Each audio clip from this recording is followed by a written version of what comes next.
La dernière fois, nous étions restés justement sur... vous voyez bien... je sais, ça cache pas ça, si? Je sais pas. Bon, on a évoqué 20 ans d'affrontement, on va pas revenir là-dessus. Le dernier point, c'était, j'avais consacré un C à l'action politique du clergé aux Pyrénées. Tout ça pour introduire la troisième partie, le ralliement, qui a été important. L'anticléricalisme républicain, je crois que la dernière fois, j'avais bien précisé que les républicains précisaient que, en fait, ce qu'ils appelaient l'anticléricalisme, c'était pas de l'hostilité à la religion. C'était éviter que la religion n'impose ses règles à la société et dans la vie politique. Bon, comme elle l'avait fait depuis longtemps, comme elle l'avait fait sous l'Ancien Régime, parce que c'était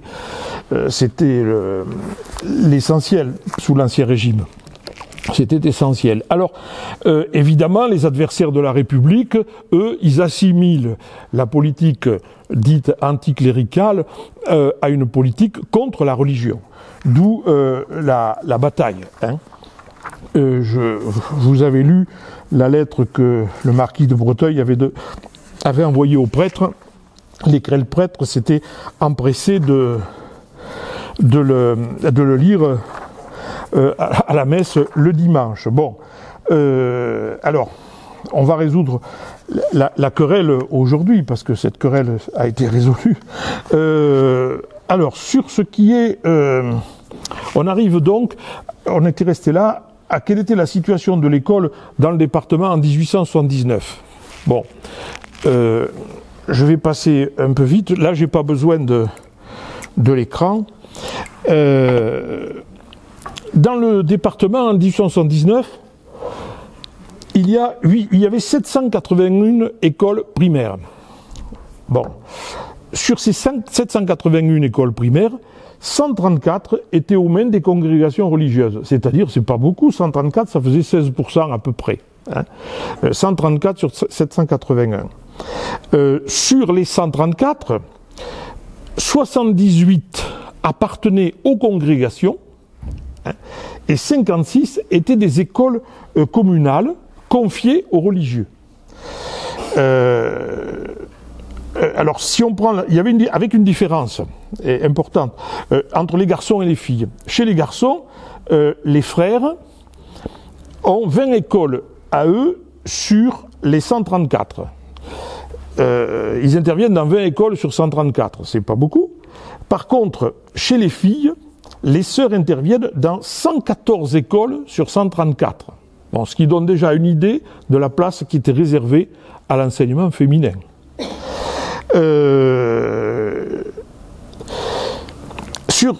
Dans le département, sur 303 écoles de filles, 37% sont confiées aux religieuses.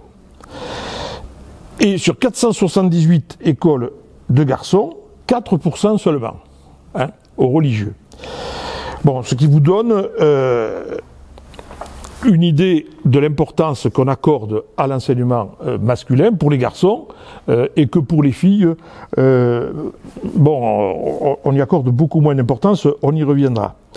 Donc, au total, filles et garçons, ça donne une faiblesse apparente. 134 écoles sur 781.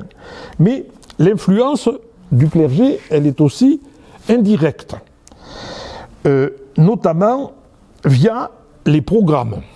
Dans les programmes, l'enseignement religieux occupe une place très importante. Et Jules Ferry va remplacer l'enseignement religieux par l'instruction civique. L'influence, elle est aussi importante par le biais de la formation des maîtres. À Tarbes, depuis 1833, depuis la loi Guizot, a été créée une école normale de garçons. Une école normale de garçons. En 1879, il y a 30 élèves, maîtres, en 3 promotions, dont ça fait des promotions de 8 à 12 selon les années. Et il y a au total 10 enseignants qui interviennent. Mais sur 10 enseignants, il y a 3 abbés. Hein, 3 prêtres qui sont là justement pour la formation religieuse. Hein, et puis pour l'histoire, pour les lettres, etc. Bon. Pour les filles, il n'y a pas encore d'école normale de jeunes filles, ça viendra bien plus tard, ça viendra dans les années 1880, mais il y a un cours normal de jeunes filles qui a été ouvert en 1844 à Bagnères de Bigorre. Et c'est là que sont formées les enseignantes féminines. Ce cours normal, il est tenu entièrement par des religieuses. Hein. Ce sont les filles de la Croix, un ordre, les filles de la Croix, qui assurent l'enseignement. Et au total, il n'y a que 15 élèves, la moitié que le nombre de garçons à l'école normale de garçons. Donc voilà une situation de l'enseignement primaire. Bon, j'accélère parce que je voudrais finir aujourd'hui. Alors à côté de ça, nous avons l'enseignement secondaire. Alors, vous verrez à la fin, je vous parlerai de l'an prochain. Il faut distinguer l'enseignement secondaire de l'enseignement primaire. Alors, je pense que quand on en parle à votre génération, et à la mienne aussi, vous pouvez comprendre, parce que il faut repenser sa propre scolarité et refaire un peu son parcours. Et puis, soi-même, on ne connaît l'école qu'à travers le parcours qu'on a suivi, en gros. Mais l'enseignement primaire et l'enseignement secondaire sont 2 enseignements parallèles. Hein, au moins jusqu'à la guerre de 14, jusqu'à 1920, c'est le cas. Hein. L'enseignement secondaire est réservé à une élite, hein, socio-culturelle. Bon, vous rentrez non pas en cours préparatoire, mais vous entrez en 11e, 10e, 9e, 8e, 7e, et puis c'est ce qu'on appelait le petit lycée. Hein. Vous pouviez être en 11e, 9e ici à Théophile-Gautier, hein, au lycée impérial. Bon. Et après vous poursuivez, et c'est payant, hein, et vous poursuivez dans le premier cycle du lycée, de la 6e à la 3e, et puis ensuite dans le second cycle du lycée. Donc c'est un enseignement qui, théoriquement, avec ses maîtres, ses programmes, etc., vous prépare à passer le bac et à ensuite aller dans l'enseignement supérieur. Bon, en 1850, il n'y a que 0,5% d'une classe d'âge qui a le bac. Hein, c'est très limité. Bon. En revanche, à côté, alors ça c'est le système que Napoléon a créé. Hein. À côté, on a un enseignement primaire, bon, qui s'est développé à partir du moment où la loi Guizot de 1833 a imposé un enseignement primaire dans toutes les communes. Mais là, l'enseignement primaire, il dure jusqu'à 17-18 ans. Parce que vous avez l'école primaire connue, enfin l'école qu'on appelle aujourd'hui le premier degré, et puis ensuite s'empile dessus ce qu'on appelait à l'époque les écoles primaires supérieures. Hein, les écoles primaires supérieures qui ont été supprimées sous le régime de Vichy. Et dans les écoles primaires supérieures, vous passez le brevet simple, et puis après le brevet supérieur. Et vous passez le brevet supérieur à 17-18 ans. Hein. Donc si vous voulez, vous avez... Et c'est pas du tout... Alors, ce sont pas les maîtres formés de la même façon, et on estime que, et ça va être vrai, et Jules Ferry va confirmer ça, hein, d'ailleurs, on estime que c'est pour former des gens qui n'ont pas besoin de faire des études supérieures ensuite dans la suite de leur existence. Les meilleurs, on va les recruter, et après, sous la République, hein, le système de Ferry va recruter les meilleurs, pour en faire quoi? Des instituteurs. Et les meilleurs des instituteurs, on les incitera à passer des concours de 2 écoles normales supérieures qu'on a créées à la fin du 19e siècle, qui étaient l'école normale supérieure de Saint-Cloud et l'école normale supérieure de Fontenay-aux-Roses, qui étaient chargées de former les profs d'école normale. Hein, bon, donc c'était une boucle. Bon. Et donc c'était 2 enseignements cloisonnés. On emploie aujourd'hui encore le terme primaire et secondaire, alors que ça n'a plus du tout le même sens. Hein. Bon, et alors je ne parle pas de l'enseignement professionnel, que ce soit pour l'industrie ou pour l'agriculture. Ça, c'était pas du domaine et du ressort de l'enseignement du ministère de l'Instruction publique. C'était du ressort de la chambre du ministère du Commerce et de l'Industrie. Ce n'est qu'après la Première Guerre mondiale que c'est passé dans le giron du ministère de l'Instruction publique, comme on disait à l'époque. Bon, sauf l'enseignement agricole qui est toujours resté dans le giron du ministère de l'Agriculture. C'est toujours vrai aujourd'hui d'ailleurs. Hein. Bon. Donc, c'est important de le rappeler, l'enseignement secondaire n'est pas destiné au même type d'élèves. Alors, est-ce qu'il y a des passerelles ? À l'époque, on n'en voit pas. Hein. Après, il y en aura. Bon, tout va exploser. C'est la Première Guerre mondiale qui va faire exploser tout ça.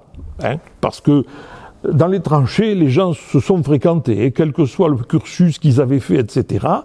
Et il y a des universitaires qui étaient dans les tranchées et qui ont côtoyé d'autres personnes qui n'étaient pas du tout, qui n'avaient pas fait d'études et qui ont dit mais tout le monde peut apprendre hein, et tout le monde peut suivre des études supérieures, etc. Et ils ont créé un mouvement qui s'est appelé les Compagnons de l'Université Nouvelle. Et au lendemain de la guerre, ils ont milité pour fusionner les deux systèmes. Hein. Alors le premier système qui a été fusionné, ça a été l'école primaire, hein, une loi de 1924, hein, de François Albert, qui était ministre de l'Instruction publique, et puis par la suite, ils ont travaillé à fusionner le niveau collège. Hein, ça a commencé avec Jean Zay a essayé en 1936. Seulement, bon, après on a eu la guerre, etc. Et tout ça a été repoussé. Et au lendemain de la guerre, le Conseil national de la résistance avait mis en place un comité, qui était le comité Langevin-Vallon, qui était chargé de réfléchir à un autre système. Et Langevin-Vallon a proposé de remplacer le primaire par un premier degré et le secondaire par un second degré, les deux s'empilant. En fait, on passait dans le premier degré et après on accédait au second degré. Bon, alors ça c'était le projet. L'application, ça a donné beaucoup de temps et des polémiques. Et vous avez entendu tous parler parce que finalement, la fusion des collèges, elle s'est faite en 1975 sous la direction du ministre René Haby, le fameux collège unique dont vous avez dû entendre parler. Hein. Bon, et puis si on regarde bien, aujourd'hui, M. Blanquer, il a uniformisé tout dans le lycée, hein, puisqu'il n'y a plus de séries, il n'y a plus de sections, etc. Bon. Donc en fait, il y a un mouvement historique là, mais qui n'existe pas à cette époque-là. Bon. J'ai été un peu loin d'ailleurs, mais on aura l'occasion d'en reparler l'an prochain. Alors, dans le département des Hautes-Pyrénées, il y avait 6 établissements secondaires. Et c'est là qu'il y a l'influence du clergé plus importante. 6 établissements secondaires, 4 sont sous le contrôle du clergé et 2 sont publics. Hein? Alors les 4 qui appartiennent au clergé, les locaux tout, hein, c'est Saint-Pé, hein, qui était petit séminaire mais qui assurait une formation secondaire aussi. En 1880, Saint-Pé qui a été fondé en 1822. On a fêté l'an dernier le bicentenaire de Saint-Pé. Il y avait en tout en 1880 284 élèves. Hein, et Saint-Pé a drainé tout l'arrondissement d'Argelès. Hein, bon, ils avaient même ouvert, mais en 1870, une antenne, en quelque sorte, j'en parlerai après, à Argelès. Et l'autre grand établissement, il est à l'autre bout du département, c'est Garaison. Hein, Garaison qui a 243 élèves en 1880. Il y avait également un établissement diocésain à Bagnères de Bigorre qui avait été ouvert en 1806. Et puis, un collège à Argelès était devenu une annexe de Saint-Pé. Il y avait 175 élèves en 1879. Donc voilà, il y a 4 établissements qui sont importants. Après, on a 2 établissements publics, mais, attention, dans ces établissements publics, l'enseignement religieux est obligatoire. Hein. L'évêque siège au conseil d'administration. Bon, l'évêque qui, à l'époque, nous ne sommes pas sous le régime de la séparation de l'Église et de l'État. L'évêque siège donc au conseil d'administration. Le lycée de Tarbes. Alors Tarbes, c'était un collège qui est devenu lycée impérial parce que Fould avait fait en sorte que ça prenne le titre de lycée impérial en 1853. Il y avait 400 élèves. Vous voyez, c'est pas beaucoup quand même. Hein, 400 élèves en 1879. 400 élèves lycée, mais de la 11e jusqu'à la terminale. Hein. Donc, si vous divisez par le nombre de niveaux qu'il y avait, ça fait pas beaucoup d'élèves par niveau. 400 élèves pour 25 profs. Et puis, ce qu'on appelait des maîtres répétiteurs. Quoi, des surveillants qui faisaient faire les études, etc. Il y avait 6 maîtres répétiteurs en 1879. Et à côté de ça, on avait un autre collège pour les à Vic de 109 élèves. Tout ça uniquement pour les garçons. Hein? Rien pour les filles en 1879. Hein? La majorité du conseil général, lors d'une réunion de l'été 79, s'est opposée à l'ouverture d'un collège de filles. Hein? Bon. C'est lié à la place que l'on accorde à la femme dans la société, tout ça. Hein. Bon, que de chemin parcouru, même si tout n'est pas encore parfait aujourd'hui. Bon, le premier collège de jeunes filles du département, dont renseignement secondaire pour les jeunes filles dans le département, va ouvrir à Vic. Hein, après 1880, sous la pression du maire de Vic, qui était Joseph Fitt, et avec le soutien du député de la circonscription, qui était Eugène Thénault. Hein, ils vont ouvrir donc un premier collège de jeunes filles secondaires à Vic. Voilà pourquoi moi j'ai connu des gens âgés, il y a 20, 30, 30 ans, qui me disaient qu'elles avaient été à Vic. Et j'ai compris pourquoi, parce que c'était le seul endroit où les filles pouvaient suivre un enseignement secondaire. Bon, alors voilà le tableau, vous comprenez. Bon, alors il est évident que les réformes vont bousculer tout ça, hein, les réformes de Ferry.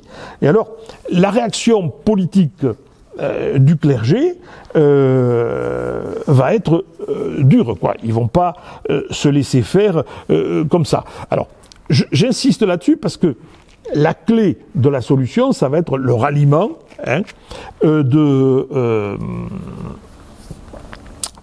ralliement de 1892, hein, 91-92, quand les catholiques vont se rallier à la République. Alors, j'avais marqué, oui, la réaction du clergé aux Pyrénéens. Alors là, on a plein de choses. Bon, il faut dire que de 1870 à 1899, 4 évêques se sont succédés. Bon, les 2 premiers ne se sont guère manifestés beaucoup, hein, publiquement. Il y avait Monseigneur Picheneau, qui a été évêque de 1870 à 1873, était effacé. Et le second, Langenieux, qui lui a succédé de 1873 à 1874, il était auparavant vicaire général de l'archevêché de Paris. Il s'est retrouvé évêque à Lourdes, Tarbes. Et puis, un an après, il a été nommé à Reims. Donc, il n'était que de passage. Hein. On a eu un autre évêque, Monseigneur Jourdan, de 1874 à 1882, donc au début de la période d'application des réformes de Ferry. Lui, il a condamné, mais de manière feutrée, hein, ces réformes. Il a été assez offensif à partir de janvier 1882, et il est mort peu de temps après. Bon. Et va lui succéder un évêque dont les républicains attendent beaucoup de bonne volonté. C'est un évêque né à Bertrin, en Barousse, et qui s'appelle Prosper Billère. Et rien à voir, hein, pas du tout apparenté avec René Billère, qu'on aura après. Prosper Billère. Il a été longtemps curé doyen de Bagnères de Bigorre. avant de devenir évêque. Il est devenu évêque en 1882, il va le rester jusqu'en 1899. Au départ, alors à Bagnères, il entretenait de bonnes relations avec les milieux républicains. Voilà pourquoi les républicains étaient contents de sa nomination. Parce qu'il faut savoir qu'à l'époque, évidemment, on est sous le régime on n'est pas sous le régime de la séparation de l'Église et de l'État, c'est le contraire. Bon. Donc les évêques sont rémunérés par l'État. Je vous signale aujourd'hui que l'évêque de Strasbourg est rémunéré encore par l'État. Hein. Il a l'échelle indiciaire d'un inspecteur d'académie. Bon. En passant. Bon. Alors, le pape qui nomme les évêques devait prendre l'avis du gouvernement français. Ça, c'était aussi une des conditions. Donc, le gouvernement pouvait émettre des vétos sur certains évêques. Et bon, le gouvernement n'avait pas dû mettre son veto à la nomination de Prosper Bière parce qu'il avait une réputation de républicain, ou du moins il était proche des milieux bagnérés. Bon. Cela dit, il est devenu un adversaire déclaré des mesures. Ferry. Alors, attention, il n'a pas coordonné l'attitude du clergé. La réaction du clergé, elle a été spontanée, désordonnée au départ, et surtout pas coordonnée par l'évêque. Il a fallu attendre 1889. Lors des élections législatives de 1889, l'évêque prend parti et appelle à voter pour les bons députés. Bon, c'est QFD. Donc il s'est mouillé sur la fin de la période, 1889. Après,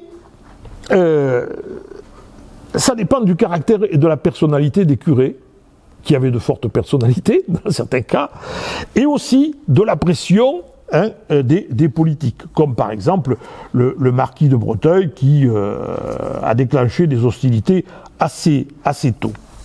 Alors, c'est donc pas, si vous voulez, une opposition en règle, etc. Mais aux archives, il y a toute une série de petits actes concrets dans les villages, etc. Ben, c'est assez croustillant d'ailleurs, parfois à regarder et amusant, parce que ça pouvait aller loin. Hein. Il s'agissait, non pas de leur part, de s'attaquer aux instituteurs, qui pouvaient apparaître comme un rival, mais de s'attaquer aux municipalités républicaines. Hein. Et voilà, c'était ça surtout. Alors, avant, il y a eu d'abord un premier épisode qui n'était pas lié à ça, mais oui et non, mais il y a eu le problème de l'expulsion. Un décret d'août 1880 prévoyait l'expulsion des ordres religieux, de certains ordres religieux. Alors, tous n'ont pas été frappés d'expulsion. En particulier, les carmes ont été frappés et ça concernait 2 maisons dans le département. Une maison à Bagnères de Bigorre et une autre à Tarastex, le désert de Tarastex. Et l'expulsion a été décidée le 17 octobre 1880. Alors, vous imaginez un peu ce que ça pouvait représenter. C'est le décret du 24 août 1880 qui dissout la Compagnie de Jésus, d'abord, donc les jésuites, mais ça ne nous concernait pas. Ensuite, on a eu, dans le département, on avait comme ordre les pères de Garvaison, les pères de Notre-Dame de Lourdes et 2 maisons de Carmes. Plus 3 maisons de frères des écoles chrétiennes et 2 maisons des frères de l'instruction chrétienne. Bon, alors ici, pour nous, ça a été les 2 maisons de Carmes qui ont été frappées d'expulsion. Alors, comment ça se passe? Vous imaginez, on envoie la police, la gendarmerie, aller chercher les religieux, les expulser, sortir de chez eux, et puis en plus les expulser du territoire, ou les amener ailleurs. Alors, sur Bagnères, ils se sont préparés, ils ont fait une résistance de principe, tout en prenant leurs dispositions.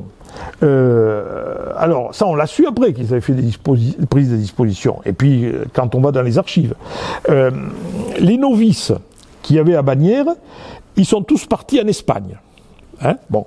Le mobilier a été évacué.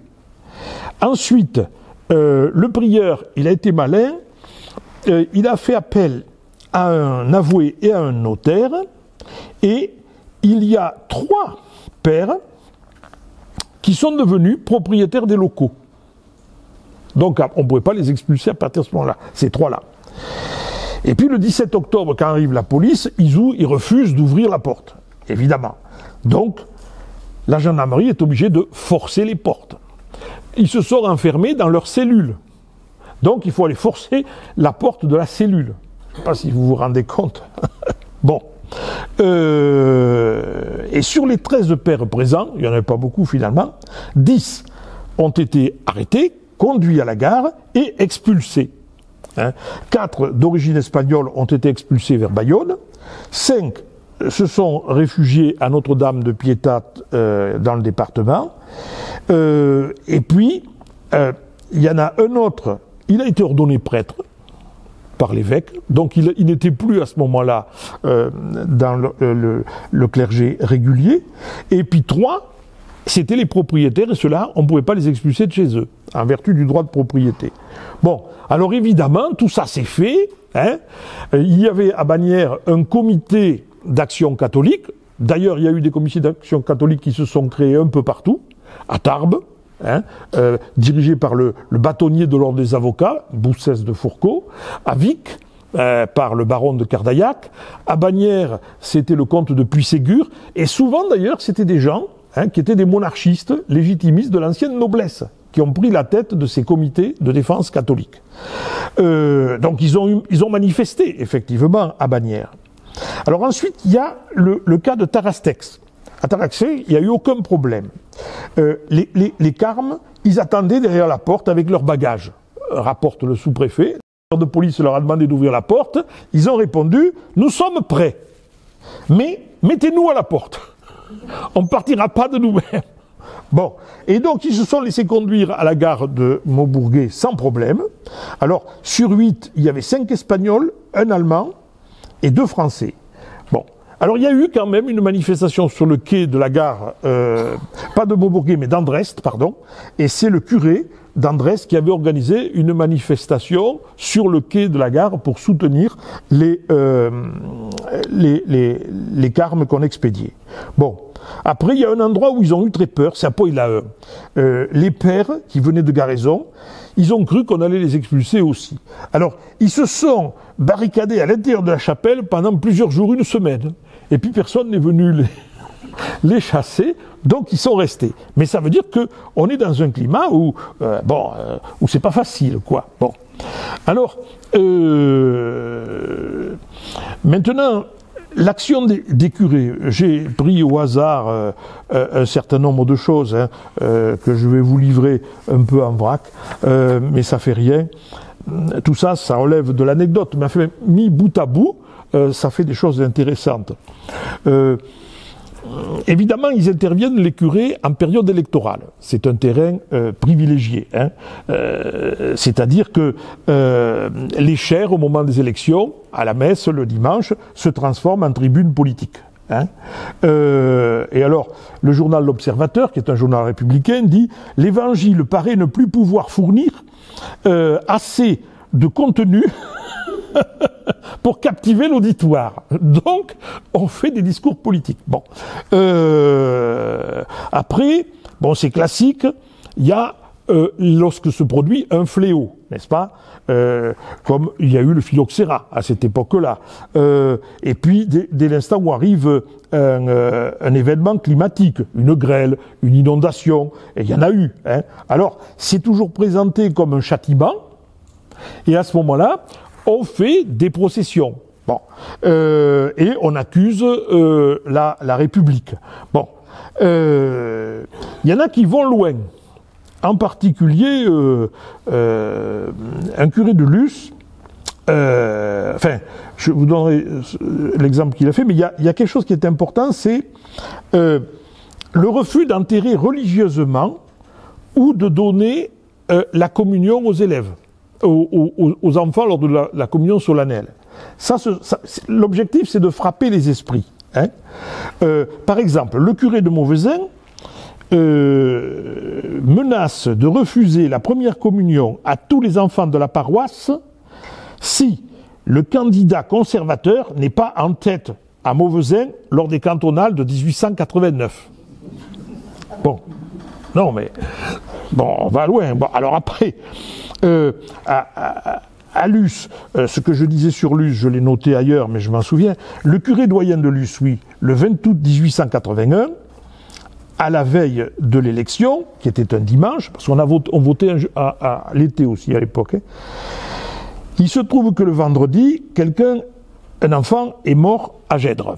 Bon, et à Gèdre, il n'y avait pas de curé, c'est le curé doyen de Luce qui devait envoyer quelqu'un pour assurer la messe d'enterrement. Eh bien, il refuse d'envoyer un prêtre à Gèdre, hein, en disant, mais publiquement, hein, vouloir faire sentir aux gens de Gèdre qu'ils étaient excommuniés. C'est quand même dur, c'est l'abbé Abadi. Bon. Donc, le curé de Nestier décide à un moment donné, comme les résultats d'élection dans la commune ne lui ont pas convenu, de punir ses paroissiens, ce sont ses termes, mais en ne faisant plus de messe.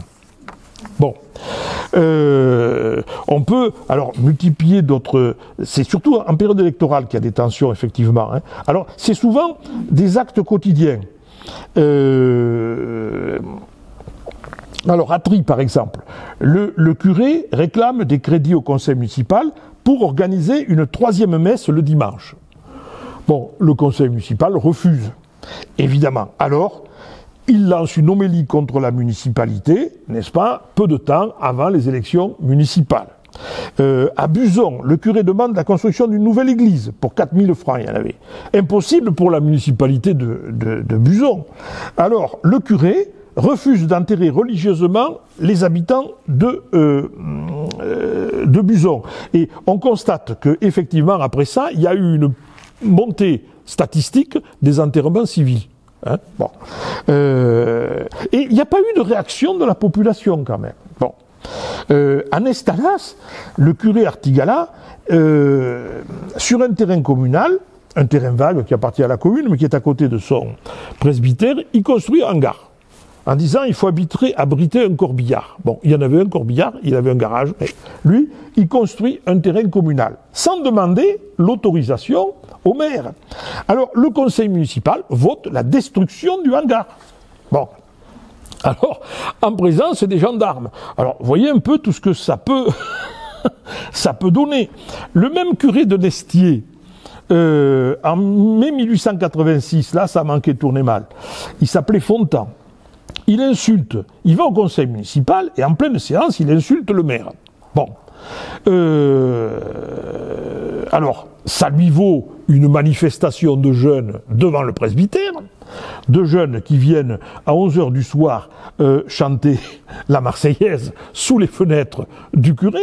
Alors il sort son fusil et il tire 2 coups de fusil en l'air, évidemment. Mais, vous voyez un peu le climat. À Libaros, l'abbé Forasté, au lendemain de la mort de Gambetta, fait une homélie contre Gambetta. Hein, bon. En fait, c'est dirigé contre la municipalité qui a été élue en 1884 parce que elle ne veut pas, elle va construire un groupe scolaire, hein, alors que oui, attendez, je relis je me souviens. Il y a une municipalité qui était républicaine, qui avait acheté un terrain pour construire un groupe scolaire. Bon.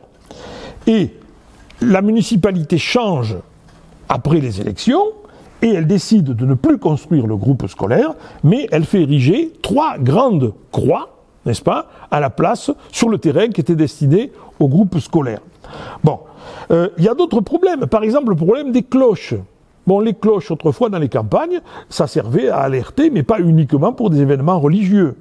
Or, les maires ont le droit de faire sonner les cloches. Mais beaucoup de curés font changer des serrures pour que la mairie et les gardes champêtres n'aient pas accès au clocher. Alors, il y a des négociations longues entre le préfet et l'évêque, hein, pour réglementer, n'est-ce pas, l'usage des cloches.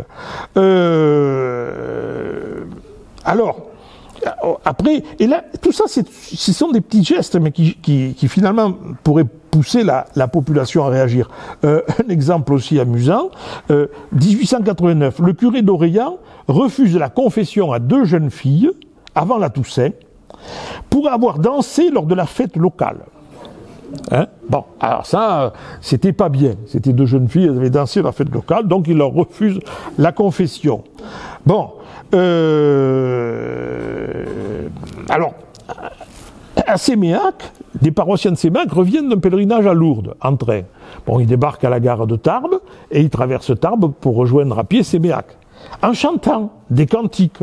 Bon, quand ils arrivent au Marcadieu, pardon, il y a des badauds qui sont là, qui se regroupent et qui chantent la Marseillaise. Alors c'est à qui chante plus fort la Marseillaise ou des cantiques religieux. Bon, ce qui fait que la police est obligée d'intervenir. Vous voyez un peu le climat. C'est un climat... alors ça fait sourire aujourd'hui, mais à l'époque c'était tendu, quoi. Au point que, comme en 1889, ils prennent parti, tous ces curés, et il y a un problème qui se pose, parce que les curés sont rémunérés par l'État. Donc, en 1889, eh bien, le préfet décide de suspendre des traitements de curés. Alors, ça a été rarement définitif, hein. Il y a 2 curés et 2 vicaires qui, après les législatives de 1889, ont vu leur traitement supprimé définitivement. Alors l'évêque proteste, hein. Il écrit carrément au ministre de la Justice, au garde des Sceaux, fin octobre 89, et il ouvre une souscription pour venir en aide aux curés qui ont été ainsi lésés. Bon, de la même façon, le traitement du curé de Vic est supprimé parce que, à la suite de la construction du collège de jeunes filles de Vic, le curé avait réussi à faire déserter l'école des filles. Et qu'est-ce qu'il avait fait pour les écoles primaires de Vic, ce curé? Il avait réussi à s'emparer des manuels d'instruction civique qu'il a brûlés, qu'il a détruits. Donc, il est évident que le préfet retire son salaire. Bon. Alors, le baron de Cardaillac, président du comité catholique de Vic, va lancer une campagne, hein, hostile contre le maire Joseph Fitte et contre le préfet, contre la République. Donc voilà le climat dans lequel on est. C'était pour vous donner une idée. C'est pas, c'est une bataille pied à pied, quoi, qui est difficilement contrôlable quand même. Bon. Alors comment tout ça se termine? Ça va se terminer par le ralliement de l'Église catholique à la République entre 1890 et 1893. Il y a 4 événements qui vont marquer le ralliement. Bon, j'ai indiqué ça simplement, hein.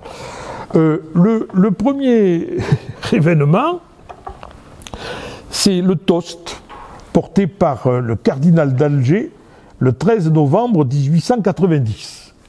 Et il fait un vœu. Ce jour-là, le cardinal, il y a des visiteurs à Alger, il les reçoit et, en portant un toast, il fait le vœu que les catholiques acceptent le régime républicain. Bon, je vais vous montrer le portrait du cardinal archevêque d'Alger, c'est un beau portrait, le cardinal Lavigerie. Il était originaire de Bayonne. Hein, et donc il fait ce vœu. Immédiatement, il y a une vague de protestation chez les catholiques français. Qu'est-ce que c'est que ce cardinal qui se permet de tels propos? Alors, on sait aujourd'hui que le cardinal Lavigerie, il n'a pas agi tout seul. Hein, il a tâter le terrain, si vous voulez, hein, avec l'accord du pape Léon XIII. Bon. Et c'est 2 ans après, alors je reviendrai après sur les Hautes-Pyrénées, mais au niveau de Rome, 2 ans après, le 20 février 1892, sort en effet une encyclique fondamentale qui s'appelle, pour nous Français et pour la République, l'encyclique en français, hein, le titre n'est pas en latin, au milieu des sollicitudes. Oui, j'ai mis il n'y a qu'un seul L, là il en faut 2. Au milieu des sollicitudes, excusez-moi, une encyclique qui est publiée le 20 février 1892. Le pape Léon XIII confirme la position du primat d'Algérie, du cardinal Lavigerie. Et il invite les catholiques français à accepter la constitution républicaine, évidemment pour changer la législation. Hein? Bon, c'est pas rendez-vous complètement, mais si vous voulez changer la législation sur l'école, etc., eh bien il faut accepter la République et jouer le jeu politique républicain. Alors, c'est important parce que, en fait, le pape, il est conscient d'une chose, c'est que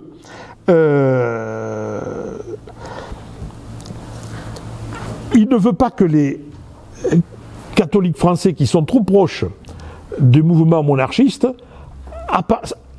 alors que l'opinion ne réagit pas quand même, apparaissent comme des conservateurs.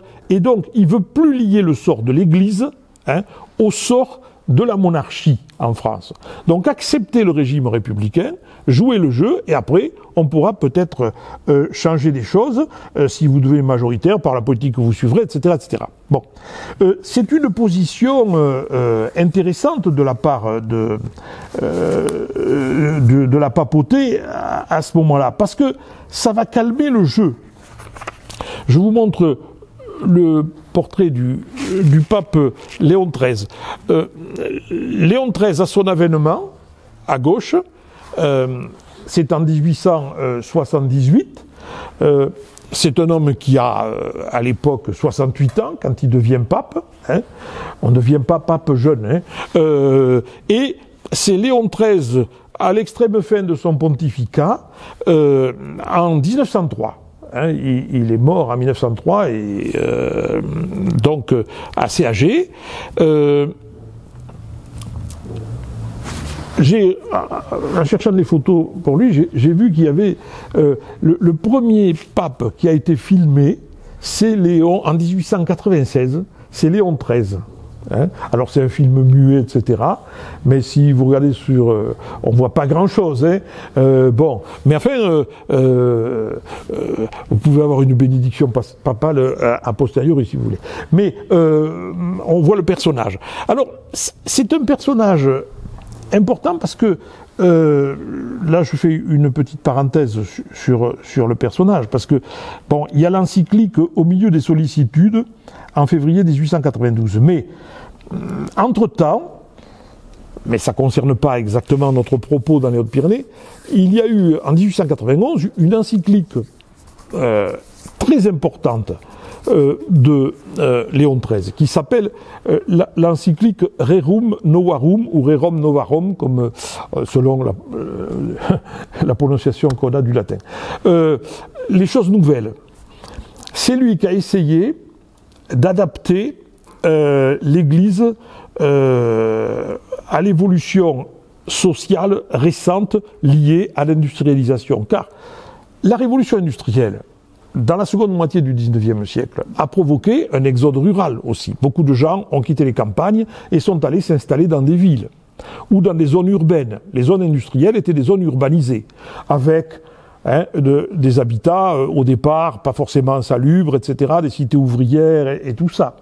Et ça veut dire que toute l'organisation de l'Église était construite dans le cadre d'un milieu rural. L'église au centre du village, c'est une expression, ça, on remet l'église au centre du village. Hein. Bon, l'église était au centre du village. Mais dans les nouvelles cités, il n'y a plus l'église. Et le clergé a perdu contact, à un moment donné, avec tous ces gens-là, hein, qui constituent des masses de plus en plus importantes. Comment essayer d'avoir une influence sur ces masses?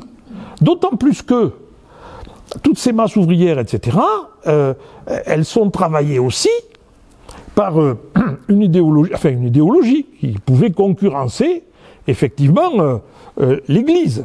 Hein. Alors, dans Rerum Novarum, cette encyclique, elle est importante parce qu'elle lance ce qu'on a appelé le christianisme social. C'est à partir de ce moment-là que certains ont théorisé, hein, le christianisme social, et que vous allez avoir des mouvements sociaux, des mouvements catholiques qui vont pénétrer les milieux ouvriers, ce type de milieu défavorisé, pour essayer de le ramener dans le giron de l'Église. Et alors en même temps, dans cette encyclique, il prend position par rapport à la théorie de la lutte des classes. Alors évidemment, il condamne la lutte des classes.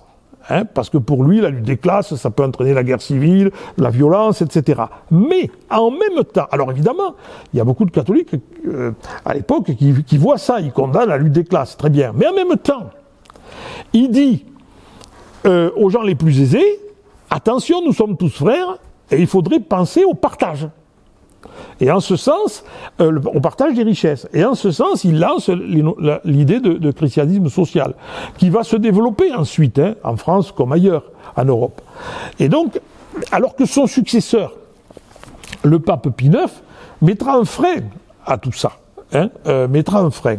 Donc, l'Église, il y a des conflits internes aussi. Hein. Bon, voilà. Alors, c'est lui qui... Pour ce qui concerne le régime politique républicain, c'est lui qui a mis un terme à l'opposition des catholiques à la République en France. Donc, ils vont se rallier. Alors, il y a d'autres occasions, j'ai dit 4 événements importants, il y a 2 événements qui vont se dérouler dans les Hautes-Pyrénées. Il y a d'abord le discours que Jules Ferry va prononcer à Vic-Bigorre en avril 1891. C'est-à-dire, c'est entre la déclaration du cardinal Lavigerie et l'encyclique au milieu des sollicitudes. Parce que ça a suscité un débat en France. Est-ce qu'il faut accepter le ralliement ou pas? Un débat chez les catholiques, mais aussi chez les républicains, parce qu'il y a des gens qui n'en voulaient pas. Et, bon, Jules Ferry vient dans notre département à une occasion précise. Alors, bon, c'est un homme qui apparaît comme ça, âgé, Jules Ferry, etc., mais il est mort à 63 ans. Et ça, c'est une des dernières gravures de Jules Ferry à droite. Bon, il était en cure à Salis de Béarn, au mois d'avril et mai 1891. Et il est venu dans les Hautes-Pyrénées pour inaugurer à La Reule le buste que la municipalité de La Reule avait fait construire un an après la mort d'Eugène Thénault, hein, qui était un ami de Jules Ferry. Bon, alors c'est un homme, Ferry, vieillissant. Hein. Bon, il a été marqué par un échec. Il a été candidat à l'élection présidentielle de 1887, mais sous la Troisième République, le président était élu par le Sénat et la Chambre des députés réunis, et les parlementaires veillaient à élire un président qui n'avait pas une trop forte personnalité. Parce que s'il avait une trop forte personnalité, il pouvait avoir des pouvoirs quand même, hein, dans la Constitution. Mais s'il avait une trop forte personnalité, il aurait peut-être eu tendance à vouloir utiliser ses pouvoirs. Donc, on élisait des gens plus neutre, plus effacé. C'est pour ça qu'il y a un personnage comme Clémenceau était battu aux élections présidentielles de 1920. Il a été battu par Paul Deschanel, vous savez, celui qui est tombé du train. Bon, et ensuite, après la démission de Jules Grévy, Ferry avait été candidat. Hein. Seulement, Ferry représentait une politique, une conception des choses, et on lui avait préféré un personnage plus neutre, pas idiot du tout, hein, Sadi Carnot, hein, dont je parlerai juste après. C'est un homme qui est vieillissant parce qu'en plus, il a eu en 1887, il a dû faire face à un attentat, hein, il a survécu à un attentat, et puis surtout, il a été particulièrement abattu abasourdi par sa défaite aux élections législatives de 1889 dans son fief de Saint-Dié dans les Vosges. Bon, il s'était rattrapé en devenant sénateur en janvier 1891. Alors, c'est un peu un vieux sage qui vient à inaugurer la statue de Thénault. Alors, il est arrivé en gare de Tarbes le matin, et les rapports de police disent qu'il y avait 300-400 personnes dans la cour de la gare. Réception polie mais froide. Bon. Il mange à la préfecture, et puis il va entrer dans Beaubourguet, où là l'accueil est beaucoup plus chaleureux, et l'après-midi, il rend hommage à Thénault. Alors là, il raconte ses souvenirs, etc.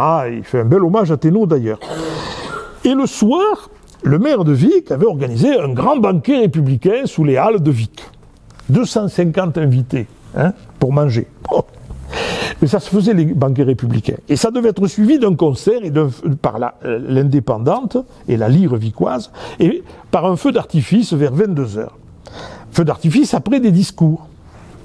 Mais au moment des discours, la salle est envahie par le public, et il y a à peu près en tout 600 personnes. Ah. Bon. Alors, le discours de Vic, il est très important. Parce que il va donner son point de vue sur le ralliement. Il ne l'avait jamais fait. Et donc, ça, c'est intéressant. Alors, il est évident qu'il est précédé à la tribune par le maire et conseiller général de Vic, Joseph Fitte, qui est un jeune radical, qui bouffe du curé, et qui d'ailleurs dit, il insulte ce qu'il appelle les tardigrades, les conservateurs, irréconciliables, jouant après la lutte la comédie du désarmement. Jouant la comédie du désarmement après la lutte. Oui, c'est bon, on accepte, etc. Bon, lui, il n'en veut pas. Et Ferry va lui répondre qu'il faut accepter le ralliement. Je suis un modéré, on me l'a reproché assez souvent, et je suis d'avis d'ouvrir toutes grandes les portes de la République, car la République n'est pas à nous, elle est à tout le monde. C'est QFD. Bon, alors évidemment, après, il prévient, il dit que cela ne doit pas être une manœuvre pour reprendre le pouvoir et attaquer la laïcité. Il dit d'ailleurs, les populations pyrénéennes, si attachées qu'elles soient à la religion de leur père, n'ont jamais admis que le pouvoir religieux dût prendre les attributions du pouvoir civil. Et s'il y a beaucoup de catholiques en France, je crois qu'il y a beaucoup moins de cléricaux que de catholiques. C'est-à-dire de partisans d'un contrôle de l'État par l'Église. Voilà. Alors, autre condition, ne pas revenir sur les lois scolaires, n'est-ce pas, qu'ils présentent comme le fondement même de la République et la source de l'unité de la nation. Bon. Donc, c'est un discours important. Les historiens qui ont fait des biographies de Ferry, ils parlent du discours de Vic. Bon, il est mort 2 ans après, donc c'est une espèce de testament politique, parce que dans le fond, il dit il faut accepter le ralliement des catholiques, quoi. Alors que dans le département, c'est pas l'avis de celui qui l'accueille, notamment avec Joseph Fitte. Bon, c'est donc une prise de position intéressante.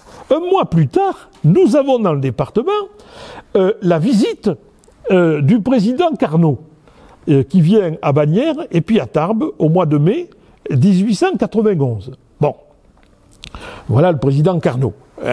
Sadi Carnot, qui a été élu donc en 1887, il avait 50 ans, et qui est mort peu de temps avant la fin de son mandat, assassiné à Lyon.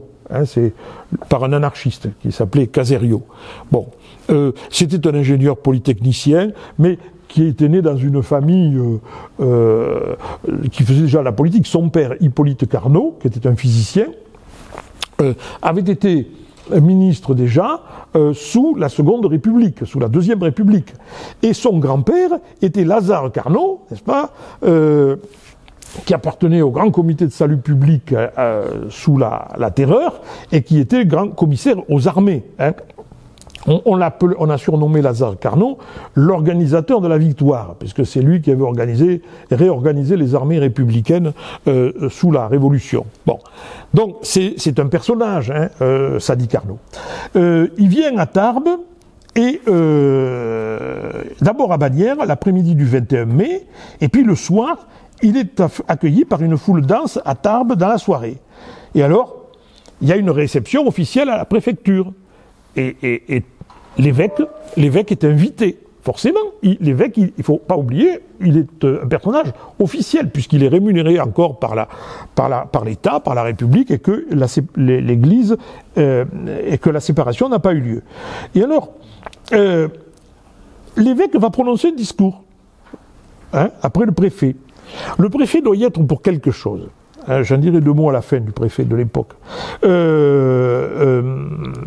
Il prend la parole et il rend hommage au président et il lance un appel à l'union de tous les Français et à celle de l'Église. Sous quelque régime qu'il lui convienne de vivre, restera toujours une aussi noble et brillante nation.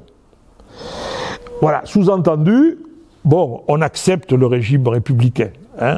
C'est la première fois que l'évêque de Tarbes le prononce officiellement. Et il le fait à l'occasion de la visite du président de la République, et il le dit donc au président de la République, ce qui est quand même un moment important. Et alors, il lui répond, le président de la République, et il lui dit « Monseigneur, vous pouvez être certain que le gouvernement de la République cherche avant tout l'union de tous les Français. » Bon, ça, c'est ce qu'ils disent tous.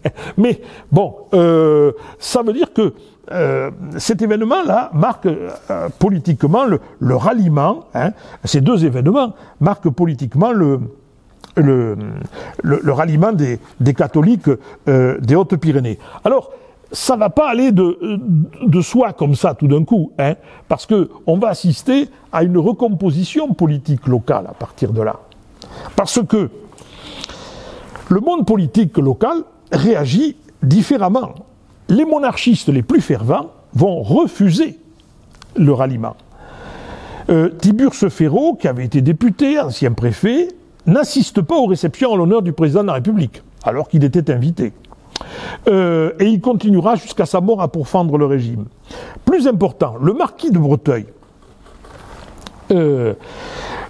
refuse le ralliement et il est logique, il se démet de ses fonctions de député le 11 août 1892, après la publication de l'encyclique. Alors il s'adresse à ses électeurs et il dit « Avec vous, mes chers amis, je m'incline respectueusement devant les conseils du souverain pontife. Je crois qu'il est bien difficile, pour ne pas dire impossible, à ceux qui déployaient hier toute leur énergie à détruire la forme de gouvernement, de renoncer tout à coup et sincèrement à des convictions raisonnées et profondes. » Bon. Donc, lui, il se retire complètement de la vie politique. Il est mort au moment de la guerre de 14-18, le marquis de Breteuil. Donc, si vous voulez, il y a quelques personnages comme ça importants qui refusent. Bon. Mais d'autres vont accepter.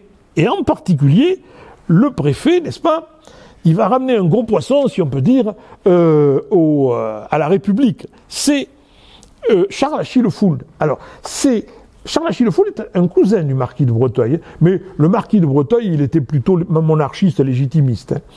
Mais Charles Achille Fould est le fils d'Adolphe Fould et petit-fils donc d'Achille Fould, qui a été élu pour la première fois député dans la circonscription nord du département en 1889. Et lui, il va se rallier. Dès juin 1887, il écrivait « Messieurs, il est visible que la République est désormais le seul gouvernement possible chez nous. » Bon, alors, lui se rallie et d'autres vont le suivre. Alors, du bout des lèvres, comme le baron de Cardaillac, de Vic, le maire de Lourdes, Nestor Lapeyre, Alphonse Soucaz, qui était de Campan, etc. On pourrait, la liste est longue. Mais le journal L'Air Nouvelle, qu'il possédait, l'entend pas de cette oreille. Le rédacteur en chef, Henri d'Arnaudat, qui avait été député, il dit « L'Air Nouvelle reconnaît la légalité de la République, mais elle n'adhère pas à cette forme de gouvernement. Mon idéal politique n'a pas varié, c'est la monarchie démocratique et libérale. » Bon. Et donc, il démissionne. Et son successeur va épouser la ligne de conduite indiquée par Léon XIII. Et ils avaient créé un hebdomadaire qui s'appelait La Petite Air Nouvelle, qui paraissait le samedi, alors que l'Air Nouvelle ne paraissait pas le samedi.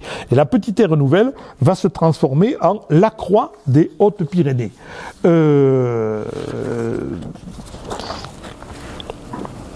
Alors, il écrivait aussi, en justifiant, le nouveau directeur de l'Air Nouvelle, notre République de 1892 n'est absolument pas le portrait de la vieille mégère dont elle se réclame.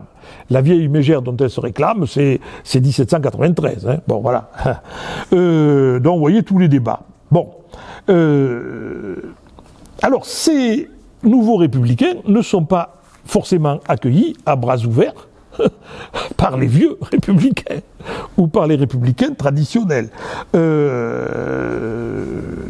Dans un journal qui vient de paraître, d'être créé, l'Avant-Garde, Adolphe Pédebidou, je vous montre un portrait d'Adolphe Pédebidou, c'est le personnage que vous avez au centre, qui était un médecin de Tournaille, qui a été élu conseiller général de Tournai à cette époque-là, et puis qui a été maire de Tournaille, qui sera le premier député radical, un des fondateurs du Parti radical dans le département, qui a été sénateur, président du Conseil général, jusqu'à sa mort en 1925 dans l'accident du rapide Bordeaux-Paris, à l'entrée de Poitiers. Hein. Le train a déraillé, pof, et les premiers wagons sont tombés dans un petit cours d'eau qui est juste en dessous, le Clain, et il y a eu beaucoup de morts, dont le sénateur, président du Conseil général des Hautes-Pyrénées, Pédebidou. L'adhésion de M. Fould a quelque peu désorienté les esprits. Un classement nouveau va fatalement s'opérer entre ceux qui voient dans la République le mot et ceux qui y voient la chose. Bon, c'est un peu, on joue sur les mots. Alors lui, il s'y oppose. Bon, et il ne va pas être le seul, j'en parlerai après. Mais il y a un certain nombre de républicains qui vont s'allier à Fould, qui vont accepter leur alliement.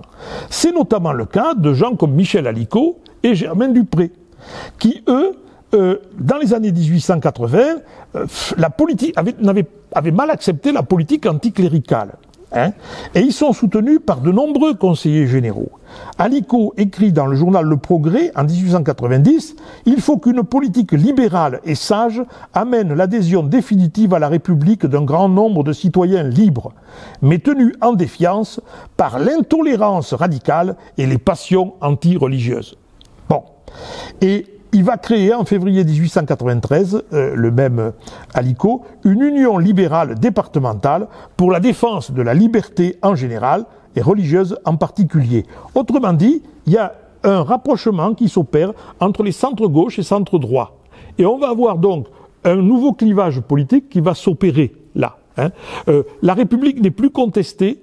Donc, le nouveau clivage gauche-droite, il va se faire sur la question de la laïcité et après sur la question sociale. Hein, parce que les républicains progressistes, alors il y a là Pédebidou et puis ici Gaston Dreyt, la rue Gaston Dreyt, vous connaissez à Tarbes. Gaston Dreyt était journaliste. Il avait créé un cercle politique à Tarbes qui s'appelait le cercle de la fraternité. Bon, il est franc-maçon hein, aussi, je le précise, et il va être un des premiers fondateurs d'abord d'un journal avec Léopold Dasque qui s'appelle l'Avant-Garde, et puis cofondateur du Parti républicain radical et radical socialiste. Alors oui, le parti, il s'appelait comme ça, républicain radical d'une part et radical socialiste, c'est-à-dire qu'il y avait des gens qui déjà intégraient la question sociale. Alors des radicaux socialistes, on en trouvait à Tarbes, parce qu'il y avait l'Arsenal. Et curieusement, ça peut paraître bizarre, hein, mais vous aviez beaucoup de cégétistes qui étaient membres du cercle radical socialiste de Tarbes, à l'époque, avant la guerre de 14. Et Dreyt était un de ses leaders. Par contre, Pédebidou, il représente le radicalisme rural. Hein, les républicains radicaux. Ils veulent pas aller quand même parler de socialisme. Déjà, on est dans les campagnes, alors ils veulent pas trop. Hein. Bon, mais on en reparlera une autre fois. Et donc, on va avoir deux groupes qui vont se constituer. Alors. Aussi, à la faveur de ce ralliement, on va avoir apparaître des gens nouveaux dans le département, des parachutistes, si vous voulez, politiques. Hein. Et j'ai mis au fond Jean Dupuis. Jean Dupuy est quelqu'un qui apparaît en 1891 pour l'élection sénatoriale de 1891. Il vient chercher un siège. Alors, c'est un personnage quand même qui va jouer un rôle très important dans le département, parce que il est originaire de la Gironde, ses parents étaient très modestes, et lui il avait fait des études et il était devenu huissier de justice. Et puis, il est rentré dans des journaux à Paris. Et en particulier, il était rentré dans un journal, un quotidien qui était un quotidien national d'information très important, Le Petit Parisien. Et progressivement, il en est devenu le patron du Petit Parisien. Et Jean Dupuy, avec ses fils ensuite, va être le patron du plus grand quotidien d'information nationale. Et en 1891, c'est le cas. Bon. Alors il vient chercher un siège pour pouvoir ensuite jouer un rôle politique. Il sera sénateur, et après, il sera plusieurs fois ministre avant la guerre de 14. Et pendant la guerre de 14, il sera ministre d'État. Et il va être ministre de l'Agriculture, ministre du Commerce et de l'Industrie, ministre des Transports, des Travaux publics. Bon. Et d'ailleurs, le département en bénéficiera d'ailleurs. Bon. Et il vient dans les Hautes-Pyrénées, mais c'est un patron de presse. Et il va racheter les deux journaux républicains qui existaient, Les Pyrénées et Le Progrès, et les faire fusionner dans un journal qui va s'appeler Les Pyrénées. Les Pyrénées vont durer pendant toute la guerre de 14-18 et se transformer par le journal Le Républicain, qui, comme il a paru, alors lui était mort en 1919, mais le Républicain a paru sous Vichy, et vous savez que les journaux qui ont paru sous Vichy, à la Libération, ils ont été confisqués. Et donc les locaux ont été confisqués, etc. Et c'était devenu la Nouvelle République des Hautes-Pyrénées. Bon. Dupuy est un personnage de presse, et un personnage qui avait un poids important au niveau national. Bon. Alors, il était centre-gauche, mais il sera l'allié jusqu'au bout des radicaux. Un autre parachutiste, alors là, bon, je vous en parle, pourtant il n'est pas resté longtemps, mais enfin c'est... Il est resté quand même 9 ans, 10 ans député de Bagnères de Bigorre. C'est Edmond Blanc. Edmond Blanc jeune et Edmond Blanc à la belle époque. Vous voyez le personnage. Alors, Edmond Blanc, lui, il n'est pas issu de milieu modeste. Son père avait fait fortune et son père possédait la Société des Bains de Mer de Monte-Carlo, et c'est son père qui avait créé le casino de Monte-Carlo, où lui avait des intérêts. Bon, donc imaginez à l'époque, il n'était pas à plaindre. Bon, et lui, il a consacré sa vie aux chevaux, en particulier. Il était éleveur, et voilà, ici je vous ai mis la demeure qui s'était fait construire à la Selle-Saint-Cloud, qui existe toujours. C'est lui qui a d'ailleurs fait construire l'hippodrome de Saint-Cloud. Il était, ça c'est curieux, parce qu'aujourd'hui, que ne dirait-on pas, mais il était maire de la Selle-Saint-Cloud et député des Hautes-Pyrénées. Bon, bon. Il était venu chercher son siège à Bagnères. Bon, là on a une gravure qui le représente avec un de ses étalons, etc. Et ça, c'est une caricature anglaise. Qui est pas mal. J'ai vu ça. Alors évidemment après, parce que à la fin de sa vie, il se promenait tout le temps avec son melon sur la tête, n'est-ce pas? Et alors la caricature le représente comme ça. C'est lui le cheval en fait. Bon voilà. Je voulais terminer sur cette image un peu amusante parce que nous allons avoir des parachutés, les premiers parachutés. Voilà. Donc bon, qui est républicain, mais on ne sait pas où le classer. Bon.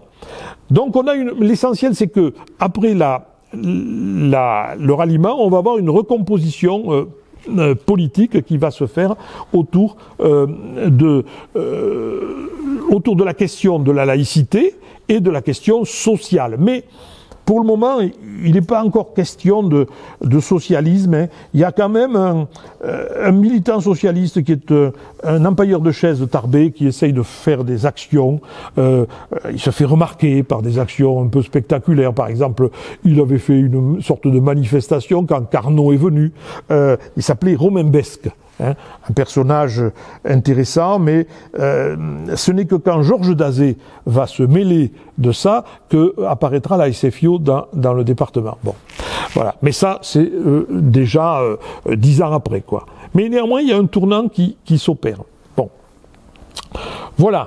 Et on peut dire que à ce moment-là, la République, elle a gagné, quoi. Hein, parce qu'aux élections de 1893, il n'y a que des républicains qui sont élus. Hein. Alors évidemment, vous avez des républicains comme dans le nord du département encore Charles Achille Fould, mais qui en 98 sera battu par Joseph Fitt. Dans la circonscription de Tarbes, c'est Adolphe P. de Bidou qui est élu, donc c'est le premier radical à être élu. Dans la circonscription de Bagnères, bon c'est particulier, c'est Edmond Blanc. Et dans la circonscription d'Argelès, c'est Michel Alicot qui va le rester très longtemps. Alors qu'il avait été en alternance avec le marquis de Breteuil. C'était Alicot le républicain et de Breteuil était monarchiste. Et après, eh bien, on a Alicot contre, alors, personne au départ, et puis après, il aura eu une opposition, bon, qui va venir de Charles Achille Fould. Ça, c'est compliqué, parce que Charles Achille Fould, il va pousser très loin le bouchon, parce qu'en 1900, il a voté la séparation de l'Église et de l'État. Hein. Et alors, à l'occasion d'une élection en 1906 à Argelès, il y a eu une bagarre énorme dans la circonscription d'Argelès entre Alicot qui défendait, qui était contre la séparation de l'Église et l'État, et Fould qui l'avait défendu. Et les radicaux ont soutenu Fould. Bon, mais ça s'est traduit, ça, par des conflits internes, parce que il a fallu dissoudre la municipalité de Pierrefitte. Il a fallu dissoudre 2 fois la municipalité d'Argelès à cette époque-là. Il y a eu des conflits très très virulents hein, entre partis. Alors, parce que en plus, à cette époque-là, le nombre de conseillers municipaux était un nombre pair. À Pierrefitte, il y avait 10 conseillers municipaux, ce qui fait qu'on se retrouvait à 5-5. Voilà. Et alors, application de la loi de séparation de l'Église et de l'État, un instituteur, Jean-Marie Cadiran, qui a écrit des chansons en patois, enfin en gasconne, intéressant comme personnage, mais qui bouffait du curé. Lui, il voulait qu'on expulse il était secrétaire de mairie et il poussait le maire à expulser le curé du presbytère pour y loger les instituteurs. Bon, alors, vous voyez un peu le conflit, parce que, alors une fois élu, et après, une fois réélu le conseil municipal, ils sont à égalité. À nouveau. Alors c'est une histoire d'âge. On élit, le plus âgé se retrouve maire et le moins, enfin celui qui est juste en dessous, il se retrouve adjoint. Bon, mais les conflits, alors impossible de voter les budgets. Bon, ça devient. Alors après, Argelès, il y a eu plein il y a eu un Sacer qui s'est fait élire aussi. Il y a eu des conflits énormes en 1908. Ça a duré 1910-1908, 1908-1910 jusqu'à 1912. Alors que, tout au long de la période, 1882 à 1902, il y avait à Argelès un consensus formidable autour de la personne de Michel Sénac, du fils Sénac. Et quand il est mort, d'ailleurs, il est mort en fonction, hein, il n'avait pas fini son mandat, et la municipalité de l'époque avait fait faire un grand portrait, hein, qui doit y être toujours, je crois, à la mairie, hein, un grand portrait.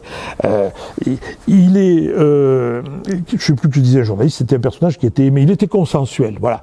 Et une fois mort, le consensus a volé un éclat. Et sur la question religieuse, effectivement. Bon.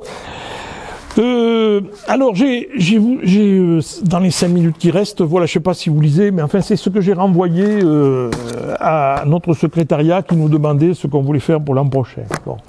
Alors après discussion aussi, j'ai décidé de faire changer, enfin d'évoluer un peu. Bon, on va traiter des Hautes-Pyrénées sous la Troisième République, 70-40. Bien, mais j'ai pas envie de faire un truc chronologique. Je voudrais qu'on fasse, enfin, je propose, je ne sais pas si ça marchera, un travail thématique.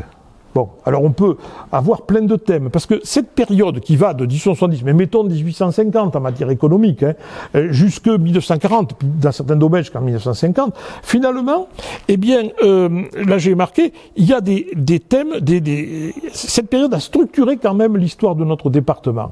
Pour peut-être une 50aine d'années, 60 d'années, parce qu'aujourd'hui on voit bien que les choses changent Hein. Mais la période que nous, notre génération, a vécue, ben, ça a été structuré à cette époque-là. Et c'est pour ça que je pense que ça vaut le coup de l'étudier de manière thématique. Alors, l'an prochain, j'ai proposé 2 thèmes. Bon, j'en ai longuement discuté avec Jean-François Soulet, puis avec d'autres aussi. L'évolution du système scolaire dans les Hautes-Pyrénées de Jules Ferry à Janzé, hein, parce qu'il y a la réforme de Janzé de 1936, ça fait les projets de Janzé. Et puis l'âge d'or de la presse départementale sous la Troisième République. Bon, alors parce que j'ai écrit, l'école et la presse ont fortement contribué à l'intégration des Hauts-Pyrénéens à la vie nationale. Parce que il suffisait pas de dire on crée une école publique, etc. Il fallait aussi intégrer tout ce petit monde, alors notamment culturellement. Hein, dans notre société, dans la République. Alors, on analysera les caractères structurels, bon, ça c'est bien joli, ainsi que les aspects socio-culturels et politiques. Bon, bon. Et alors, j'ai mis enfin, nous inviterons les chercheurs qui ont publié des travaux sur ces thèmes dans le cadre des sociétés savantes bigourdanes à venir nous faire part de leurs recherches. Alors, je vais vous donner, voilà ce que je voudrais qu'on fasse. Sur l'évolution du système scolaire, sur l'année. Alors, pour ce thème-là, je proposais, moi, de faire de 14h à 16h, avec une pause entre les deux, mais pas forcément avec le même intervenant pendant les 2 heures. Voilà. Après, pour la presse, on reviendra à 1h30. Alors, il y a quoi? Je voudrais faire une première séance sur préciser exactement le dualisme scolaire entre le secondaire et le primaire, parce que c'était important ça.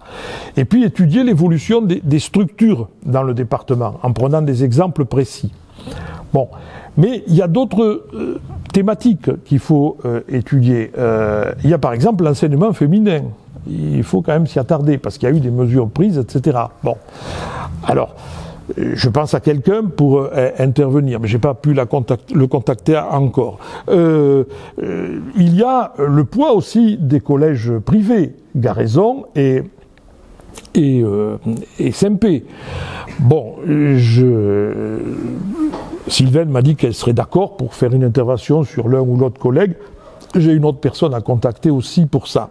Il y a les constructions aussi, parce que c'est bien joli de faire des écoles, mais ils ont dépensé un pognon de dingue, j'allais dire. Ça a coûté cher, les constructions d'écoles nouvelles, etc. Hein, il y a eu quand même pas mal de travaux engagés à l'époque, hein, et donc ce serait intéressant de l'étudier, puis avec une architecture caractéristique, etc. Bon, il y avait eu un article dans le bulletin national académique, donc j'espère pouvoir. J'ai pas contacté encore l'auteur. Il y a l'enseignement professionnel. L'enseignement agricole, et là, il y a des gens qui peuvent venir, et puis, dans la conclusion, je voudrais surtout évoquer aussi le problème, alors, parce que l'école, ça a été une sorte d'acculturation, hein, on a appris le français à nos petits gascons, au détriment de la langue gasconne, et de la culture gasconne. Alors ça, c'est un thème de débat. Hein, si vous écoutez des émissions sur la Bretagne, quand ils vous parlent de tout ça, les Bretons, oh là là, c'est scandaleux, bon, on a tué le Breton, et puis il y avait eu un très bon livre de, comment elle s'appelle, j'oublie son nom, qui s'appelle La composition française. Alors j'ai demandé à Jean-Louis Lavide qui est d'accord, on pourra faire 1 heure, ce sera un peu une conclusion aussi, hein, sur justement comment a réagi qu'est-ce que c'était, hein, la lutte contre à l'école on interdisait de parler patois, bon, et puis mais il y a tout un secteur qui a réagi, parce que Michael Camelat, c'est cette époque, il y a eu l'effet Librige, etc. Alors, je pense que Jean-Louis m'a dit qu'il était d'accord pour réfléchir à ça, et puis pour venir nous faire 1 heure à ce sujet. Bon, donc vous voyez, je sais pas si ça, j'espère que ça pourrait marcher, mais on pourrait faire quand même un travail plus thématique. Hein.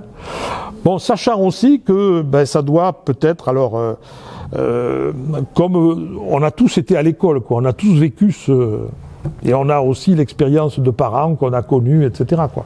Donc je pensais que ça pouvait être plus attractif.